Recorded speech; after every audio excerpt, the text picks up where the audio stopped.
द्वापर युग के आरंभ में ही महिष्मती नाम की एक नगरी थी। उस नगरी में महाजित नाम का एक राजा राज्य करता था। वह पुत्रहीन था, इसलिए वह सदा दुखी रहता था। उसे वह राज्य, सुख और वैभव सभी कुछ बड़ा ही कष्टदायक प्रतीत होता था, क्योंकि पुत्र के बिना मनुष्य को इहलोक और परलोक दोनों में सुख नहीं मिलता है। राजा ने पुत्र प्राप्ति के बहुत उपाय किए, किंतु उसका हर उपाय निष्फल रहा।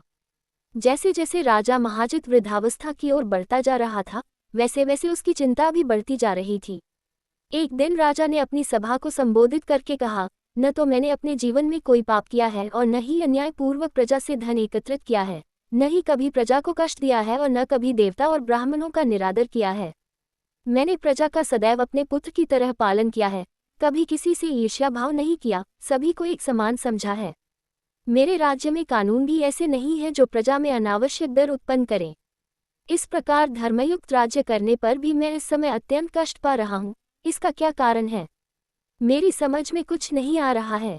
आप इस पर विचार करें कि इसका क्या कारण है और क्या इस जीवन में मैं इस कष्ट से मुक्त हो पाऊंगा। राजा के इस कष्ट के निवारण के लिए मंत्री आदि वन को गए, ताकि वहां जाकर किसी ऋषि मुनि को राजा का दुख बताकर कोई समाधान पा सकें।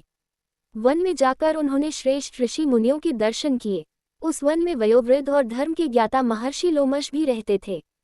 वे सभी जन महर्षि लोमश के पास गए। उन सब ने महर्षि लोमश को दंडवत प्रणाम किया और उनके सम्मुख बैठ गए। महर्षि के दर्शन से सभी को बड़ी प्रसन्नता हुई और सब ने महर्षि लोमश से प्रार्थना की, हे देव, हमारे अहोभाग्य है कि हमें आपके दर्शनों का सौभाग्य प्राप्त हुआ। मंत्री की बात सुन लोमश ऋषि ने कहा, हे मंत्रीव, आप लोगों की विनम्रता से मैं अति प्रसन्न हूँ। आप मुझसे अपने आने का प्रयोजन कहें। मैं आपके कार्य को अपने सामर्थ्य के अनुसार अवश्य ही करूंगा, क्योंकि हमारा शरीर ही परोपकार के लिए बना है। लोमश ऋषि के ऐसे मृदु वचन सुनकर मंत्री ने कहा, हे ऋषिवर, आप हमारी सभी बातों को जानने में ब्रह्मा से भी ज्यादा समर्थ हैं, अतः आप हमारे संदेह को दूर कीजिए।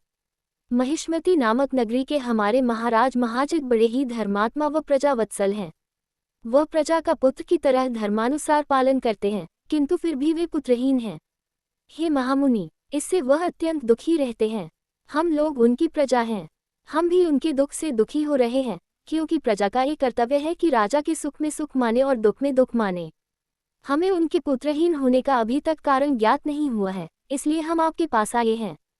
अब आपके दर्शन करके हमको पूर्ण विश्वास है कि हमारा दुख अवश्य ही दूर हो जाएगा, क्योंकि महान पुरुषों के दर्शन मात्र से ही प्रत्येक कार्य की सिद्धि हो जाती है। अतः आप हमें बताने की कृपा करें कि किस विधान से हमारे महाराज पुत्रवान हो सकते हैं। हे ऋषिवर, यह आपका हम पर व हमारे राज्य की प्रजा पर बड़ा ही उपकार होगा। ऐसी करुण प्रार्थना सुनकर लोमश ऋषि नेत्र बंद करके राजा के पूर्व जन्मों पर विचार करने लगे। कुछ पलों बाद उन्होंने विचार करके कहा, हे भक्तजनों, ये राजा पिछले जन्म में अत्यंत उद्दंड था तथा बुरे कर्म किया करता था। उस जन्म में यह एक गांव से दूसरे गांव में घूमा करता था। एक बार ज्येष्ठ माह के शुक्ल पक्ष की एकादशी के दिन की बात है। ये 2 दिन से भूखा था। दोपहर के समय एक जलाशय पर जल पीने गया। उस स्थान पर उस समय एक गाय जल पी रही थी। राजा ने उसको प्यासी ही भगा दिया और स्वयं जल पीने लगा। हे श्रेष्ठ पुरुषों, इसलिए राजा को ये कष्ट भोगने पड़ रहे हैं। एकादशी के दिन भूखा रहने का फल ये हुआ कि इस जन्म में ये राजा है और प्यासी गाय को जलाशय से भगाने के कारण पुत्रहीन है। ये जान सभी सभासद प्रार्थना करने लगे, हे ऋषि श्रेष्ठ, शास्त्रों में ऐसा लिखा है कि पुण्य से पाप नष्ट हो जाते हैं, अतः कृपा करके आप हमें कोई ऐसा उपाय बताइए जिससे हमारे राजा के पूर्व जन्म के पाप नष्ट हो जाए और उन्हें पुत्र रत्न की प्राप्ति हो। सभासदों की प्रार्थना सुनकर लोमश मुनि ने कहा, हे श्रेष्ठ पुरुषों, यदि तुम सब श्रावण माह के शुक्ल पक्ष की पुत्रदा एकादशी का व्रत और रात्रि जागरण करो और उस व्रत का फल राजा के निमित्त कर दो, तो तुम्हारे राजा के यहाँ पुत्र उत्पन्न होगा। राजा के सभी कष्टों का नाश हो जाएगा।